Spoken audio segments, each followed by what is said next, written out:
வணக்கம் வந்தனம் மக்களே, இது தமிழச்சி குரல், உங்களில் ஒரு குரல். இந்த காணொலியில் நீங்கள் பார்க்க போகிற சிறுகதை மோகினி வனம் பார்ட் 2ல் இருக்கோம். பகுதியில் என்ன பார்த்தோம்? ஓலை கிடச்சிச்சு இல்லையா தீப் சந்துக்கு. அந்த ஓலையில் என்ன இருந்துச்சு, புஷ்பாவதியும் நம்ம தீப் சந்து என்ன பண்ண போகிறாங்க அப்படிங்கிறத இந்த காணொலியில் பார்க்கலாம். வாங்க காணொலிக்குள்ளே போகலாம்.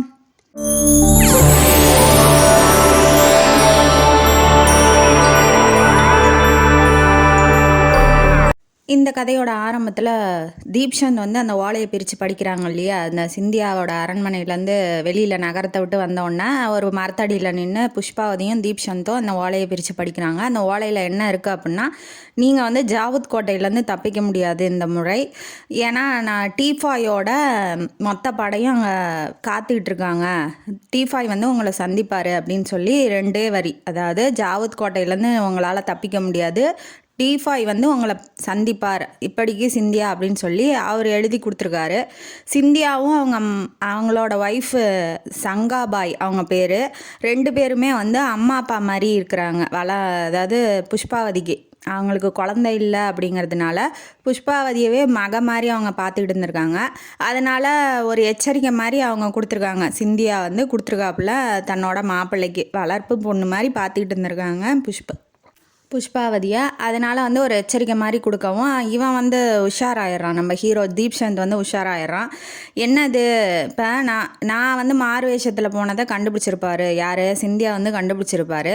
இவர் ஏன் இப்போ சொல்லணும் அப்படின்னு அவனுக்கு யோசனையாக இருக்குது. அந்த கோட்டையிலே சொல்லியிருக்கலாம், இல்லை இவனை அனுப்பிச்சி விட்டு அங்கே ஏதாவது வேலை பண்ணுறானுங்களா அந்த கோட்டையில் அப்படிங்கிறது இவனுக்கு கொஞ்சம் பொறி தட்டுது. அதனால் கூட்டிகிட்டு புஷ்பாவதியை கூட்டிகிட்டு ஜாவூத் கோட்டைக்கு போகிறாப்புல. அந்த கோட்டையை அவன் கைப்பற்றி வச்சுருக்கான். அவன் மராட்டிய வீரர்கள்ட்ட போராடி யாரும் உள்ள நுழையாத மாதிரி அவன் பாதுகாப்பு பண்ணி வச்சிட்ருக்கான். இப்போ அந்த கோட்டைக்குள்ளே போகிறான். கோட்டையை சுற்றி அந்த டீஃபாய் இருக்கான் இல்லையா, ஃப்ரெஞ்சுக்காரன்.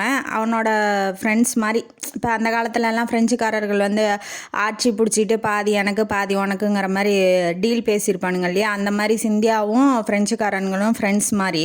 அதனால் அவன் என்ன பண்ண போகிறான் அப்படிங்கிறத இவர் இவனுக்கு சிக்னல் மாதிரி கொடுத்துட்டாங்க தீப்சந்துக்கு. அதனால் இவன் உள்ளே போகிறதுக்காக போகும்போது கோட்டையை சுற்றி முற்றுகை பண்ணிட்டானுங்க. ஃப்ரெஞ்சுக்காரனான டீஃபாயும் அவன் டீமும் முற்றுகை பண்ணிட்டானுங்க. அவனுங்கள்ட்ட பீரங்கி துப்பாக்கி எல்லாமே இருக்குது. நம்ம தீப்சந்துக்கிட்டையும் இருக்குது.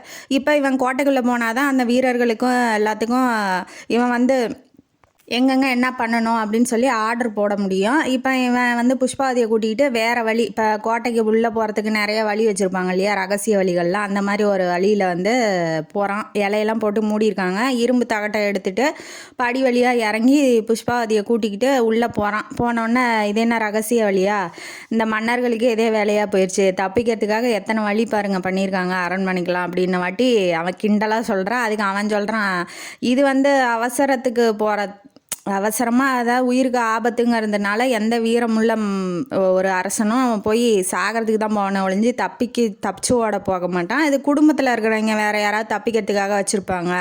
அதனால் வீரனாக இருக்கிற அரசனை பற்றி நீ பேசுகிற, அதனால் மரியாதையாக பேசு அப்படின்னு சொல்லி அவன் சொல்கிறான். அதாவது மன்னன்னா மதி, அரசன்னா மதி, அப்படி மதித்து பேசு, ரெஸ்பெக்ட் கொடு அப்படின்னு சொல்லி சொல்கிறான். சரின்னு கூட்டிகிட்டு உள்ளே போனோடனே பீரங்கி படைகள்லாம் 5000 பேர்த்தோடு அங்கே ரெடியாக இருக்கிறாங்க.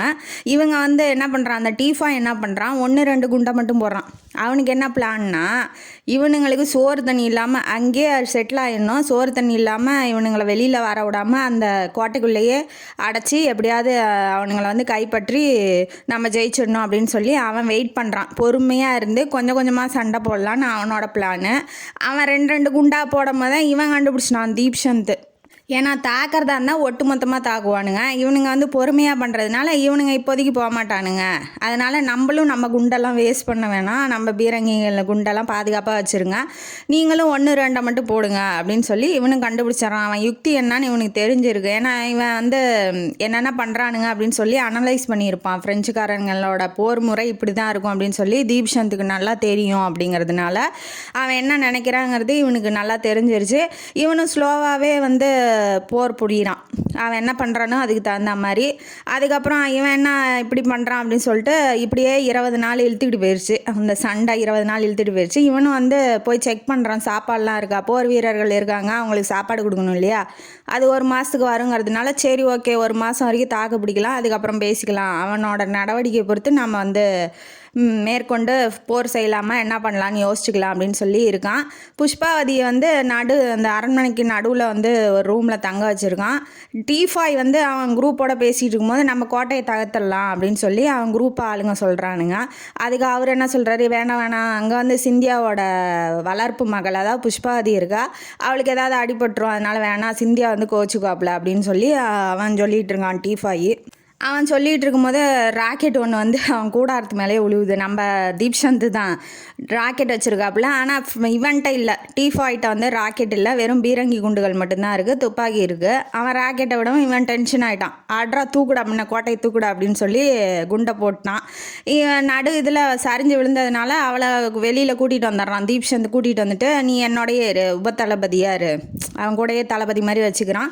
நான் சொல்கிற ஆர்டரை நீ போய் நிறைவேற்றிடு அப்படின்னு சொல்லி அவன் சொல்கிறான். இப்போ என்ன பண்ணுறான், ஓரளவுக்கு போயிட்டுருக்கா போர். ஒரு நாள் என்ன பண்ணுறான், பின்னாடி பக்கம் ரகசிய வழியாக தான் இருந்தால் கண்டுபிடிச்சி அது வழியாக நம்ம படையை கூட்டிகிட்டு போயிட்டு அவனை முற்றுகை பண்ணி ஈஸியாக தோக்கடிச்சிடலாம். ஏன்னா இவன்கிட்ட இருக்க எந்த கோட்டையுமே யாருமே கைப்பற்றினதில்லை, தீப்சந்த் மட்டும்தான் அவன் கோட்டையும் கைப்பற்ற முடியல, அவனையும் பிடிக்க முடியல அப்படின்னு டீஃபாய் ரொம்ப கவலைப்படுறாப்புல. அதனால் என்ன பண்ணுறான், எங்கேயாவது வழி இருக்குமா அப்படின்னு சொல்லி குதிரையில் இவன் மட்டும் தனியாக போய் கண்டுபிடிக்கிறதுக்காக பின்னாடி பக்கமாக போயிட்டுருக்கான். அப்போ கரெக்டாக குதிரை காலில் மாட்டிக்குது அந்த இரும்பு கதவு. அதனால் அங்கே ஒரு பாதையும் மூட்டை வச்சு அடைச்சிருக்காங்க. இருந்தாலும் தள்ளி விட்டு பார்க்குறான், ஓகே இதுதான் பாதைன்னு சொல்லி கண்டுபிடிச்சிட்றான் டீஃபாய். நாம் முன்னாடியே போரிட்டுக்கிட்டு பாதி பேர்த்த இந்த பக்கம் போர் பண்ணிவிட்டு மீதி பேர்த்த அந்த ரகசிய வழியாக உள்ளே அமிச்சு எல்லாம் பிடிச்சிடலாம் அப்படின்னு சொல்லி பிளான் பண்ணிவிட்டு இவன் வெளியில் வர்றத மேலேருந்து புஷ்பாவதியும் தீப்சந்தும் பார்த்துருவாங்க. அந்த வழியை அவன் கண்டுபிடிச்சிட்டான் அப்படின்னு சொல்லி அவள் சொல்கிறா. ஹீரோயினி சொல்லும் போது அவன் என்ன சொல்கிறான், சரி கண்டுபிடிச்சா என்ன, நம்ம பார்த்துக்கலாம் விடு, அது ஒன்றும் பெரிய வேலை இல்லை, அவன் அந்த வழியாக இப்போ வர முடியாது, அதுக்கு தகுந்த பாதுகாப்பு பண்ணிடலாம் அப்படின்னு சொல்லி அவன் தைரியமாக சொல்கிறான்.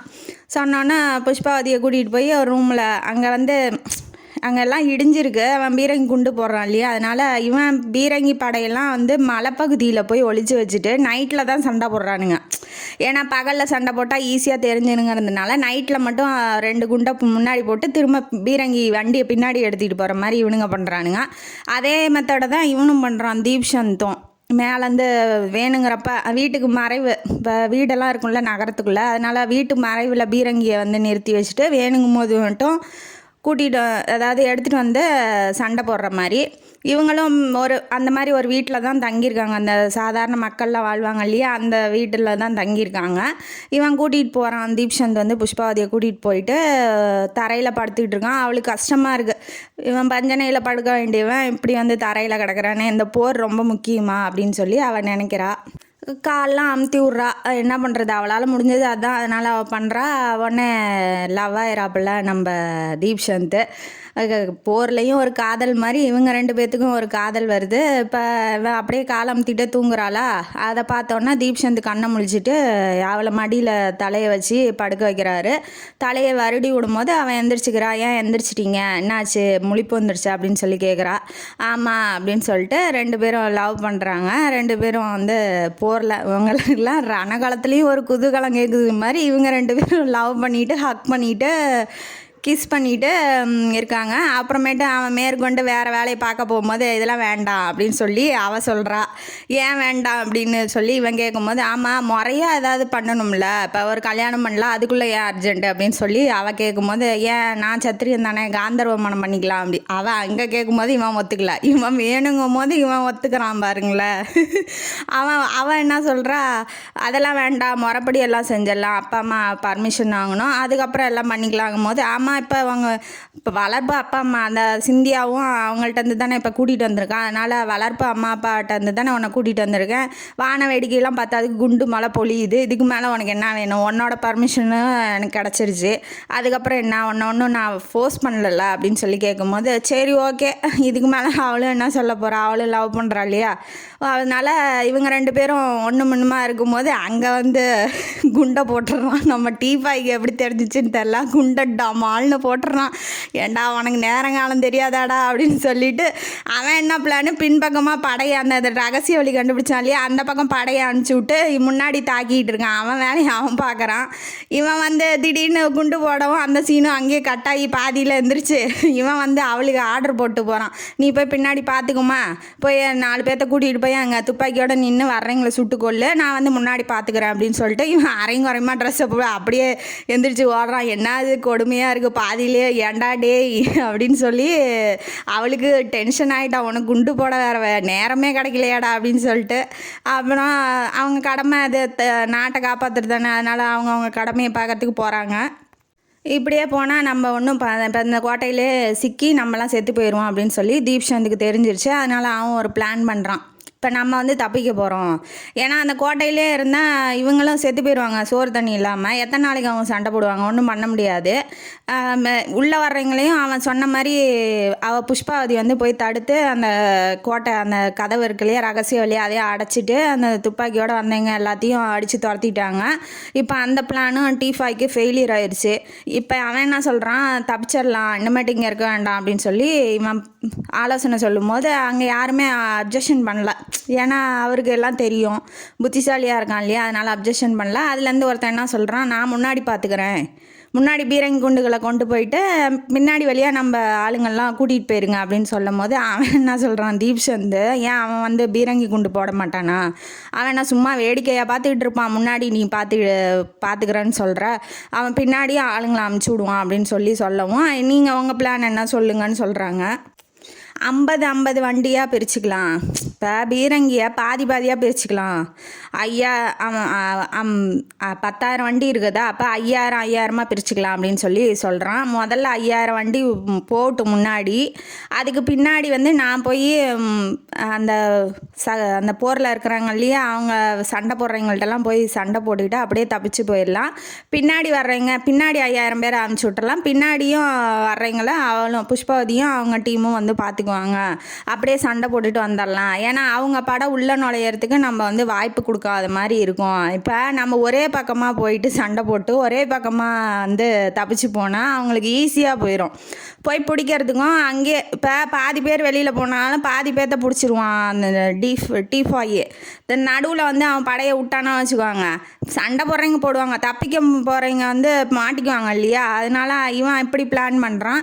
சரி ஓகேன்னு சொல்லிட்டு பிளானை எக்ஸிக்யூட் பண்ணுறாங்க. அதே மாதிரியே சக்ஸஸும் ஆயிடுறான். தீப்சந்தும் புஷ்பாவதியும் தப்பிச்சு அவங்க மண்டல கோட்டை சொந்த ஊர், அதனால் அந்த ஊருக்கு வந்து தப்பிச்சு போயிடுறாங்க. D5 வந்து கோட்டையை தான் பிடிக்க முடிஞ்சிச்சு, மற்றபடி தீப்சந்தை பிடிக்க முடியல. சரி ஓகே, ஏன்னா அவனுக்கு எந்த ஹெல்ப்பும் இல்லை. இப்போ இந்த மேவார்கிட்டேருந்து வந்தால் மந்திரி சோம்ஜியாவது எதாவது ஹெல்ப் பண்ணியிருக்கணும், இல்லை அவங்களோட நாடு தானே. இப்போ சிற்றரசன் சண்டை போடுறாங்க போது தன்னோட படையை கொடுத்து ஹெல்ப் பண்ணணும். அவனுக்கு எந்த ஹெல்ப்பும் கிடைக்கல. 1 மாதமாக எவ்வளோ நேரம் அவனும் வந்து தாக்கு பிடிச்சிட்டு இருப்பான், அவனால் முடியல. அதனால் வந்து அவன் தப்பிச்சு அவன் உயிரை காப்பாற்றிக்கலாம் அப்படின்னு சொல்லிட்டு சண்டை போட்டு வந்துட்டான். இப்போ இந்த பக்கம் மேவாரில் என்ன நடக்குது அப்படின்னா, அந்த 2 குரூப் இருந்தாங்க இல்லையா, சம்தா 2 குரூப்பில் அந்த சலும்பரா இருக்கான் இல்லையா, மோகினியானத்தில் சண்டை போட்டான்ல, அவன் வந்து என்ன பண்ணுறான், அவனுக்குன்னு ஒரு தனியாக ஒரு நாட்டை பிடிச்சி சித்தூர் அப்படிங்கிற ஒரு நாட்டையே பிடிச்சிக்கிட்டு அவன் வந்து அது வந்து மேவாருக்கு சொந்தமான பகுதி தான், அதை பிடிச்சிட்டு அங்கே இருக்கிற மக்களுக்கெல்லாம் வரி வசூல் செஞ்சுக்கிட்டு அவன் ஒரு ராஜா மாதிரி இருந்துகிட்டு இருக்கான். இதெல்லாம் வந்து ராணி அந்த ராம்பியாரி தேவி இருக்காங்க இல்லையா, ராஜமாதா, அவங்களுக்கு இது பிடிக்கல. மகன் வந்து ஃபுல்லாக பொம்பளைங்கள்ட்டையே வந்து அடிமை மாதிரி கிடக்கிறான். அவனுக்கு வந்து 96 பிள்ளைங்களாம். பொழுதுனிக்கு இதே வேலையாகவே இருந்திருப்பான் நாட்டுங்குது. ஏகப்பட்ட ராணிங்களாம். பத்தாவதுக்கு மோகினி வேணும் அங்கே இருக்கா இல்லையா, அந்த புஷ்பாவதியோட அப்பா இருக்கான் இல்லையா, அங்கே வேற ஒரு அரண்மனை கட்டி அங்கே பாதி ராணியை வச்சுருக்கானா. எத்தனை ராணி பாருங்க. இவெல்லாம் எய்ட்ஸ் வந்து சாக மாட்டேங்கிறானே. சரி ஓகே, இது வந்து என்ன ஆகுது, வரியும் தர மாட்டேங்கிறான். அவனே ராஜா மாதிரி ஆட்சி பண்ணிகிட்டு இருக்கிறதுனால மந்திரிக்கு வந்து இது ராஜாவுக்கு பண்ணுற துரோகம், ராஜ துரோகம். அதனால் வந்து அவனை கொலை பண்ணுறது தான் தண்டனையாக இருக்கும். நீங்கள் கூப்பிட்டு எதுக்கும் வந்து விசாரிங்க அப்படின்னு சொல்லி மந்திரி வந்து ராஜமாதாட்ட சொல்கிறாப்புல. அவங்க வந்து போய் நாம் என்னன்னு கேட்க முடியும். அவன் பெரிய படம் வச்சுருக்கான், அவன் தான் ராஜான்னு அறிவிச்சிட்டு இருக்கான். அவனை எதிர்த்து பேசணுன்னாலும் என்னால் அதுக்கு தகுந்த படம் வேணும் இல்லையா? அதனால் அவள் பயப்படுறா. அவங்க வந்து நம்மளோட ராஜ்யத்தை காப்பாற்றணும், அடிமை சாசனம் அந்த கட்டப்பா எழுதி கொடுத்துருப்பான் பாருங்க அந்த பாகுபலி படத்தில், அந்த மாதிரி அந்த வம்சத்துலேருந்து பிறந்தவன் தான் அவன் சலும்பெறான். ஆனால் அதை மதிக்காமல் அவன் தனியாக ராஜா சரி இல்லைங்கும் போது தான் ராஜா சரி இல்லைன்னா பார்க்குறவன்லாம் ராஜா தானே, அந்த மாதிரி அவன் பண்ணிகிட்டு இருக்கிறதுனால இவளுக்கு வந்து சரி கூப்பிட்டு வச்சு அவனோட வம்சம் என்ன அப்படின்னு சொல்லி அவனுக்கு ஞாபகப்படுத்தலாம் அப்படின்னு சொல்லி அவளுக்கு ஒரு லெட்டர் அனுப்பிச்சி விட்றான். அதை பார்த்துட்டு சரி ஓகே நானும் வரேன்னு சொல்லி ஒத்துக்கிறான். அவன் என்ன பிளானோட வரான் அப்படின்னா, அவனோட ஃப்ரெண்டு சலும்பராவோட ஃப்ரெண்டு அர்ஜுன் சிங் அப்படின்னு ஒருத்தனை கூட்டிக்கிட்டு, இந்த மந்திரி இருக்கிறதுனால தானே இவ்வளோ பெரிய தேவையில்லாத பிரச்சனை, அவன் தான் புத்திசாலித்தனமாக ஏதாவது சொல்லி கொடுத்துட்டுருப்பான், அவனை போட்டுட்டு எப்படியாவது அந்த ராஜாவையும் போட்டுட்டு ராஜ்யத்தையும் நம்ம கைக்கு வசப்படுத்திக்கலாம் அப்படின்னு சொல்லிட்டு அவன் பிளான் பண்ணிக்கிட்டு வரான். வந்தோடனே ராஜாவுக்கு கும்பிட போட்டு பனீரான் ரொம்ப. சரி நாளைக்கு உங்களை வந்து அரசவையில் பார்க்குறேன்னு சொல்லிட்டு அவன் ராஜா போயிடுறான். இந்த பக்கம் வந்து சோம்ஜி இருக்கார் இல்லையா, மந்திரி சோம்ஜியை கொள்றதுக்கு அர்ஜுன் சிங்கை போயிடுறான். போனோடனே அவன் ஏதாவது பேச வர்றதுக்கு முன்னாடியே நான் செத்துருவேன்னு அவருக்கு தெரிஞ்சிருக்க மாட்டேங்குது. அவர் அதுக்கு முன்னாடியே ஒரு ஓலை எழுதி தம்பிகிட்ட கொடுத்துருப்பாப்புல, நான் செத்ததுக்கப்புறம் இதை வந்து ராணிகிட்ட ஒப்படைச்சிரு அப்படின்னு சொல்லிட்டு. இவனும் அதை அவன் நினச்ச மாதிரியே அவன் போய் கொண்டுடுறான். மந்திரியை கொன்னோடனே அந்த நியூஸ் ராஜாவுக்கு போகும். உனக்கு எவ்வளோ தைரியம் தான் இந்த மாதிரி பண்ணுவா, உனக்கு வந்து மன்னிப்பே கிடையாது, ஒழுங்காக ஓடி போயிருன்னு சொல்லிடுறான். அதெல்லாம் அவன் சட்டம் பண்ணிக்காமல் சிரிச்சுக்கிட்டு அவன் பாட்டுக்கு போயிடுறான். நீ என்ன பண்ண முடியுமோ பண்ண. அவன் வேஸ்ட்டு தான், அதுக்கு மேலே அவனுக்கு மரியாதையே கிடையாது. அதனால் அவனை ஒரு பொருட்டாகவே அவன் நினைக்கல. இந்த நியூஸ் வந்து மண்டலக்கோட்டையில் கல்யாணம் பண்ணிகிட்டு இருக்கான் புஷ்பாவதியை நம்ம தீப்சந்த். அவனுக்கு போயிடுது இப்படி சோம்ஜியை கொண்டுட்டாங்க மந்திரியை அப்படின்னு சொல்லவும், அவன் வந்து எந்த தப்பும் பண்ணல. அதாவது ராஜாங்கத்துக்காக ரொம்ப உண்மையாக உழைச்சவன், அவனை தேவையில்லாமல் எதுக்கு கொள்ளணும் அப்படிங்கிற ஒரு கோபம் அவருக்கு வந்திருக்கு. அதே மாதிரி ராணி இந்த ராஜமாதா இருக்கா இல்லையா, அவளும் லெட்டர் அனுப்பிச்சிருக்கா, உடனே வந்து பாரு அப்படின்னு சொல்லிட்டு. இவனும் வந்து கிளம்பி புஷ்பாவதியை கூட்டிகிட்டு போகிறான். இங்கே ஃபஸ்ட் நைட்டே நடக்கலை, அதுக்குள்ளே போகிறான். போனோடனே போகிற வழியிலேயே அங்கே ஃபஸ்ட் நைட்டு முடிஞ்சிருது. இதான் ரொம்ப தூரம் ட்ராவல் பண்ணுவாங்க இல்லையா, அதனால் அந்த இடத்துலையே முடிஞ்சிச்சு. சரின்னு சொல்லி கூட்டிகிட்டு போகிறான். கூட்டிகிட்டு போயிட்டு அரண்மனைக்குள்ளே உள்ளே போனோடனே ராஜமாதா வந்து சொல்கிறாங்க, இந்த மாதிரி நடந்திருக்கு, கொஞ்சம் ஹெல்ப் பண்ணு அப்படின்னு சொன்னோன்னே, மந்திரி என்ன எழுதி வச்சுட்டு செத்துருக்காரு அப்படின்னா ஓலையில், இந்த மாதிரி தீப்சந்தோட ஆலோசனையை கேளுங்க, அவன் ஆலோசனையை கேட்டால் நீங்கள் வந்து உங்கள் ராஜாங்கத்தை நல்லபடியாக நடத்தலாம் அப்படின்னு சொல்லி எழுதி வச்சுட்டு போயிருக்கான். அதனால் தீப்சந்தை கூப்பிட்டு இந்த மாதிரி இப்படி சிக்கலில் மாட்டிகிட்டு இருக்கேன், ஏதாவது ஹெல்ப் பண்ணு அப்படின்னு சொல்லி கேட்குறாங்க.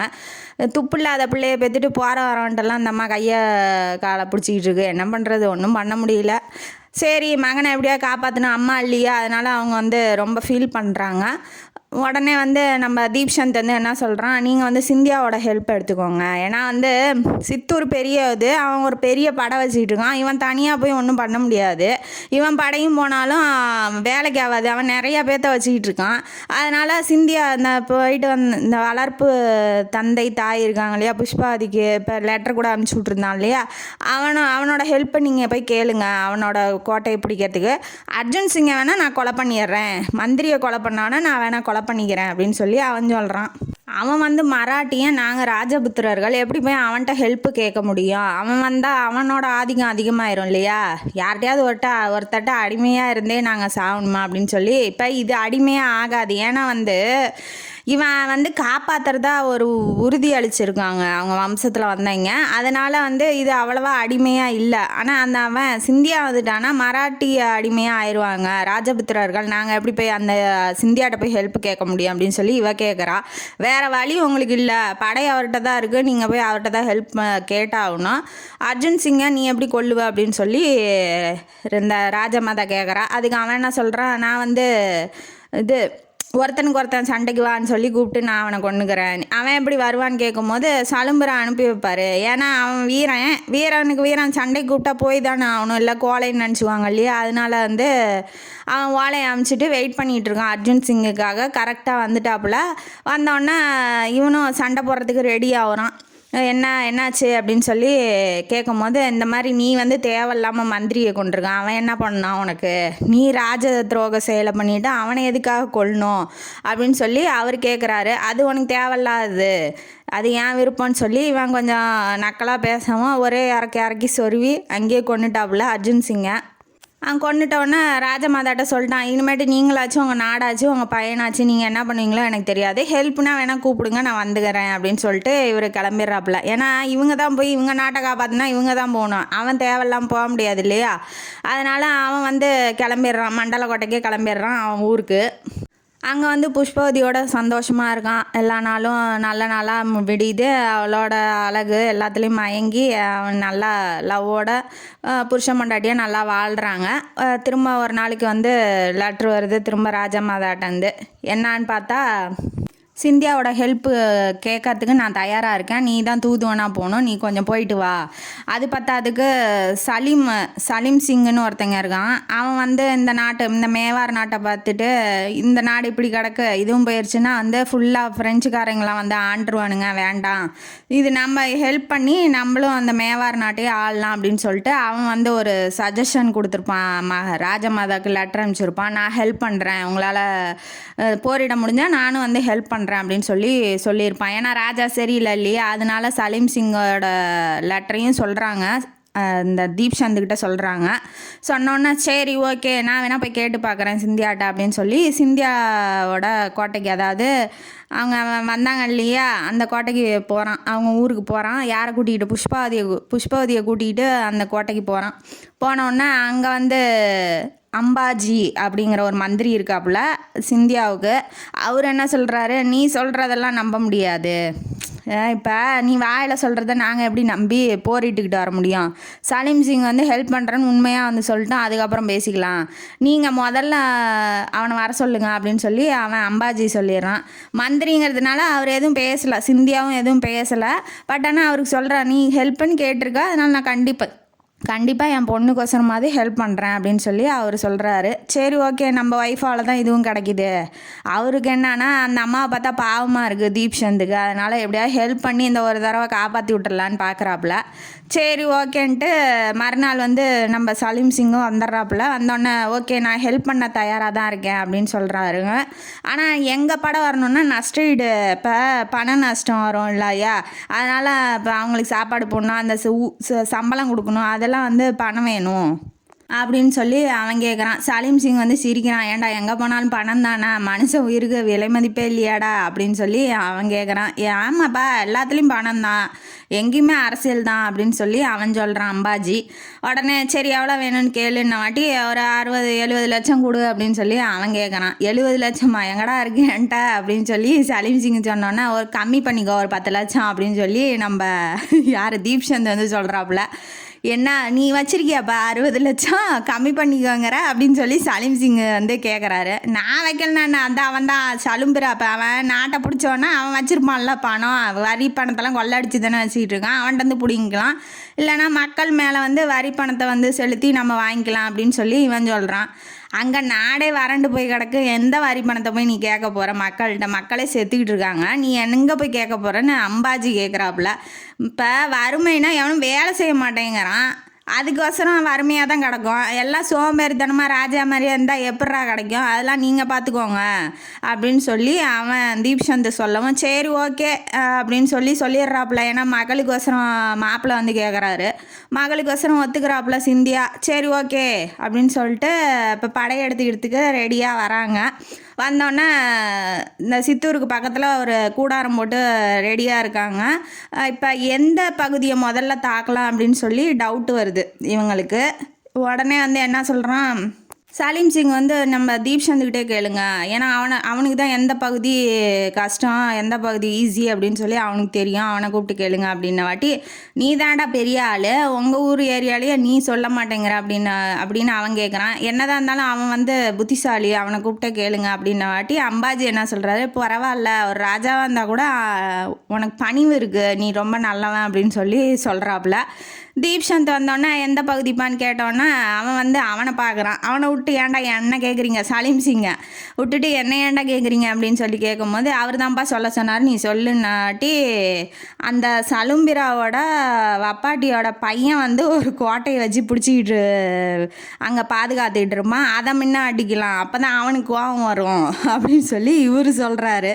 சொன்னோன்னா சரி ஓகே, நீ ரொம்ப புத்திசாலி தான்டா, அது அவன் வீரன்லாம் இல்லை, ஓரளவுக்கு தான், அவனை முடிச்சு கட்டிட்டான், அவன் வந்து டேரெக்டாக அவன் நெஞ்சிலே வேலை ஏற்றுற மாதிரி இருக்கும். ஏன்னா ஆசை நாயகியோட மவன் இல்லையா, அதனால் அவன் வந்து வெறுப்பாகி நம்மள்ட்ட சண்டைக்கு வந்துடுவான் அப்படின்னு சொல்லி இவர் சொல்கிறாரு. சரி அவன் சொல்கிற மாதிரியே படையெல்லாம் எடுத்துகிட்டு போய் அடித்து தம்சம் பண்ணிடுறானுங்க.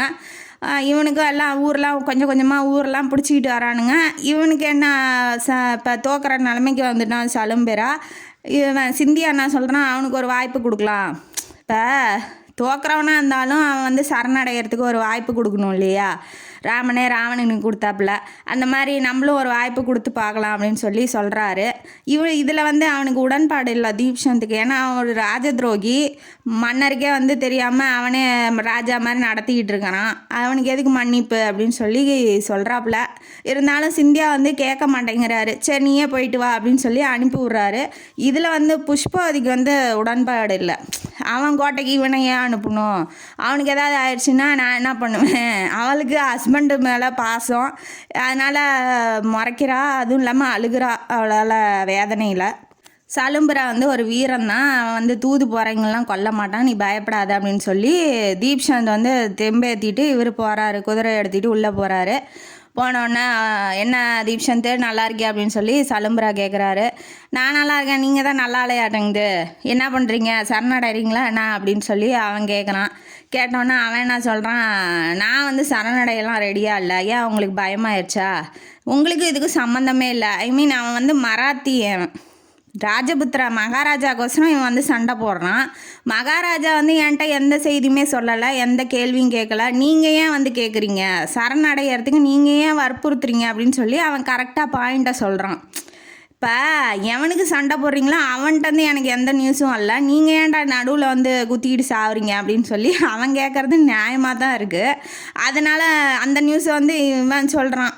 இவன்கிட்ட வந்து சொல்லவும் சிந்தியா கோவம் வந்துடுச்சு. அவன் சொல்கிறது கரெக்டு தானே, எவன் சண்டை போடுறமோ அந்த நாய் போய் அங்கே மேய்ஞ்சிக்கிட்டு இருக்கு, அந்த நாயை முன்ன கூட்டிகிட்டு வா, அதுக்கப்புறம் பேசிக்கலாம் அப்படின்ன வாட்டி அவன் அந்த மோகினி வனத்தில் போய் கும்மி அடிச்சுக்கிட்டு இருக்கான் இல்லையா, அவனை இழுத்துக்கிட்டு அதை வரானுங்க. வந்தோடனே சரி ஓகே நானே பேசுகிறேன் அப்படின்னு சொல்லிட்டு இவனை இழுத்துக்கிட்டு இவங்க எல்லாம் சுற்றி இப்போ அமைதி பேச்சுவார்த்தை நடந்துகிட்டு இருந்தோடனே இவன் என்ன சொல்கிறான், சலும்பிராக்கு பின்னாடி இருக்கிறவனுங்களாம் என்ன சொல்கிறானுங்க, சரி ஓகே நம்ம சரணடைஞ்சிடலாம், அதுக்கு மேலே என்ன ஒன்றும் பண்ண முடியாது, இதுக்கு மேலே யாரையும் இழக்கவும் விரும்பலை, அதனால் ஓகேன்னு சொல்கிறான். ஆனால் அந்த சலீம் சிங் வந்து வெளியில் போகணும், ஏன்னா வந்து அவன் வந்து இன்னொரு குரூப் ஆளோட தலைவன், அந்த சந்தா சக்தான்னு இருக்கு இல்லையா, அதில் வந்து இன்னொரு குரூப் இருக்குது இல்லையா, அந்த குரூப்போட தலைவன் அவன் வெளியில் போகட்டும், அவன் முன்னாடி நான் சரணடைய மாட்டேன், அதுக்கப்புறம் தான் சரணடைவேன் அப்படின்னு சொல்லி சொல்கிறான்.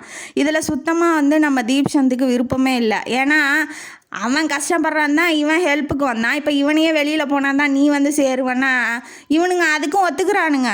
இந்த இவன் அம்பாஜியும் இந்த சிந்தியா அவன் மன்னன் அந்த கம்னாடி அவனை எதிர்த்து, அந்த மன்னெல்லாம் அவன் மன்னனே இல்லை, அவனை எதிர்த்து அவன் ஒரு நாடு நடத்தி அவன் தனியாக அரசாட்சி பண்ணிகிட்டு இருக்கான். அவனை மன்னிக்கிறதுக்கு இவனை போடான்னு இவனும் ஒத்துக்கிறான்.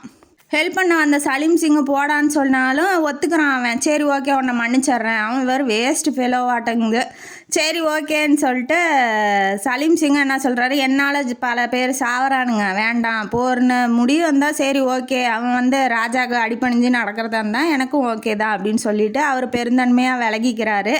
கடைசியில் இப்போ இங்கே என்னன்னா நல்லவன் எல்லாம் சாவறான், ஏமாத்தினவன் துரோகம் பண்ணவன் எல்லாம் வந்து மேலே வந்துக்கிட்டு நல்லா ஜாலியாக இருக்கிறானுங்க. அதுதான் நடக்குது. தீப்சந்த் அதை தான் நினச்சி பார்க்குறாரு. இப்போ நல்லவனாக இருந்தால் மந்திரி செத்து போயிட்டான், அவனுக்கு இதுக்கும் எந்த சம்மந்தமும் இல்லை, ஆனால் அவன் செத்து போயிட்டான். இவன் ஹெல்ப்புக்கு வந்தான், இவனை அவமானப்படுத்தி இவனை வெளியில் அனுப்பிச்சி விட்டானுங்க. நம்ம ஹெல்ப்புக்கு வந்தால் நம்ம பேச்சை எவனும் கேட்கவே மாட்டேங்கிறானுங்க. இவனுங்க இப்போ அரசியல் சூழ்ச்சி தான் நடக்குது, இங்கே வீரத்துக்கு என்ன மதிப்பு இருக்குது அப்படின்னு சொல்லி அவர் கஷ்டப்படுறாரு. உடனே வந்து ஒரு இந்த ராஜாவும் இந்த சலும்பிராவும் கோட்டைக்குள்ளே திரும்ப நுழைஞ்சி மராத்தியருக்கு கீழே எல்லாம் ஒர்க் பண்ணுற மாதிரி இப்போ ஆயிடுச்சு. இதில் வந்து அவன் கலந்துக்கல, ஃபங்க்ஷன் மாதிரி நடக்குது, அதில் வந்து நம்ம தீப்சந்த் வந்து கலந்துக்கல. எக்கடை கெட்டு ஒழிஞ்சு போவாங்கடா, அவங்களுக்குலாம் நல்லது செஞ்சு வந்தான் பாரு, என்ன செருப்பால் அடிக்கணும்னு அவர் போயிட்டாப்புல. சரி ஓகேன்னு சொல்லிட்டு ஒரு இடத்துல புஷ்பாவதி வந்து அவள்கிட்டயே சிந்தியாட்டையே இருக்காங்க. எங்கே அவருன்னு சொல்லி கேட்கும்போது எனக்கு எதுவும் தெரியாது, உன்ட்ட எதுவும் சொல்லலையா அப்படின்னு சொல்லி அவர் கேட்குறாரு. இவர் ரொம்ப கஷ்டத்தோடு இருக்கா, எங்கே பண்ணாரோ என்ன ஆனாரோ அப்படின்னு சொல்லிட்டு. முதல்ல சண்டை போட்டான் பாருங்க மோகினி வனத்தில், அவன் அந்த புஷ்பாவதியை கண்டுபிடிச்சி எடுத்து தூக்கிட்டு வந்தான் பாருங்க. அந்த இடத்துல போய் நின்றுட்டு குதிரையை வந்து தடவி பார்த்துட்டு சொல்லிகிட்டு இருக்கான், இனிமேட்டு நான் தடவுவேணும் உன்னையே, இல்லை இப்படியே போய் செத்து போயிடுவேணும் எனக்கு தெரியாது, இன்றைக்கி அந்த நாளை வந்து குறிச்சிக்கோ அப்படின்னு சொல்லி அவர் சொல்கிறாப்புல. சொன்னிகிட்டு இருக்கும் போதே தூரத்துலேருந்து ஒரு குதிரையில் சலும்பிரா வராரு. ஏன்னா இவர் வந்து ஓலை எழுதி போட்டிருக்காரு வாடா சண்டைக்குன்னு சொல்லிட்டு. இவர் வீரமானவர் இல்லையா, இந்த மாதிரி கோலத்தனமாக போய் சரணடைகிறது, இந்த மாதிரி போய் முதுகுல குத்துற வேலையெல்லாம் அவருக்கு தெரியாது. அதனால வாடா சண்டைக்கு வாடான்னு சொல்லியிருக்காரு. உடனே இவர் இறங்கி சலும்பிராவும் இறங்கி, இந்த சண்டை நமக்கு தேவையா, எல்லாம் சமாதானம் ஆயிடுச்சே, நீ ஏன் சண்டைக்கு கூப்பிட்ற அப்படின்னாட்டி, நீ வந்து ராஜாவுக்கே துரோகம் பண்ணிவிட்டு நீ போய் உள்ளே போயிட்டு திரியிறா, அவனுங்க வேணால் ஏற்றுக்கலாம், நான் ஏற்றுக்க மாட்டேன் அப்படின்னு சொல்லி அவர் சொல்கிறாரு. சண்டை போட்டே ஆகணுமா அப்படின்னு சொல்லி சொல்லும் போது, நீ வீரம் தானே போடுறா சண்டைன்னு வாட்டி ரெண்டு பேரும் சண்டை போட்டுக்கிறானுங்க. நெஞ்சில் எங்கே இறக்குனானோ, எந்த கையில் இறக்குனானோ கத்தியா அதே கையில் திரும்ப இறக்குறான். இறக்கிட்டு அவன் கையிலேருந்து வால் கீழே விழுந்துருச்சு. இவன் வீரம் இல்லையா, எடுத்து கையில் கொடுக்குறான், வாடா சண்டைக்கு வாடா, திரும்ப வாடா எந்திரான்னு சொல்லி கையை பிடிச்சி தூக்கி விட்டு சண்டைக்கு வாடான்னு சொல்லி சொல்கிறான். எப்படியும் நமக்கு சாவுக்கு தேதி குறிச்சிட்டானாட்டங்குதுன்னு அந்த சலும்புரா வந்து நினைக்கிறான். அவன் வந்து மிகப்பெரிய வீரன் தீப்சந்த், அவன்கிட்ட சண்டை போட முடியல அவனால். இப்போ கொஞ்சம் தூரத்துலேருந்து குதிரை படையாக வருது, வந்தோடனே ஏதோ சத்தம் கேட்குது அப்படின்னு சொல்லி ரெண்டு பேரும் நிறுத்துறாங்க. சிந்தியா தான் வராப்புல. தனிநபர்கள் யாரும் இங்கே சண்டை போட்டுக்கூடாது, இது மராட்டிய ரூலு அப்படின்னு சொல்லி சொல்கிறாரு. நான் ஒன்றும் மராட்டிய பேச்செல்லாம் கேட்கணும் எனக்கு அவசியம் இல்லை அப்படின்னு சொல்லி அவர் சொல்கிறார். நீ கேட்க வேண்டாம், சலும்பரா கேட்டு தான் ஆகணும் அப்படின்னு சொல்லி அவர் சொல்லும் போது, சரி ஓகே இந்த சண்டை இதுக்கு மேலே நிலைக்காதாட்டங்குது, இவளை ஏன் விட்டுட்டு வந்த, இவள் அழுதுகிட்டு இருக்கா, இது உன்னோட கடமை இல்லையா, ஒய்ஃபை போய் ஏன்னா விட்டுட்டு வருவானாடா அப்படின்னு சொல்லி திட்டுறாப்புல சிந்தியா. திட்டினோன்னா சரி வா புஷ்பவதி போகலாம், இன்னமேட்டு இங்கே நமக்கு வேலை இல்லை, எக்கடை கேட்டு ஒளிஞ்சு போவாங்கடா, எவனுக்கு பின்னாடி அடிமையாக இருந்தான்னா எவனோட போனா என்னன்னு சொல்லிட்டு இவர் வந்து ஒய்ஃபை தூக்கி உட்கார வச்சுக்கிட்டு இவர் போகிறாப்புல. போனோடனே சொல்கிறான், இந்த நாட்டில் வந்து வீரனுக்கெலாம் ஒரு மதிப்பும் இல்லை மரியாதையும் இல்லை அப்படின்னு சொல்லிட்டு அவரோட கஷ்டத்தை சொல்லும் போது, ஏன் அப்படி சொல்கிறீங்க, அவங்கள மாதிரி வீரர்கள் நிறையா பேர் வருவாங்க அப்படின்னு சொல்கிறா. ஆமாம் வர்றதையும் நான் பார்த்துக்கிட்டு தானே இருக்கேன் அப்படின்னும் போது, இன்னும் ஒரு 8 மாதத்தில் வந்துடுவாங்க கவலைப்படாதீங்க என்ன வாட்டி அவள் ப்ரெக்னெண்ட்டாக இருக்கிறத வந்து சொல்கிறா நம்ம தீப்சந்துக்கிட்ட. தீப்சந்த் ரொம்ப ஹாப்பியாக ஆறாப்புல.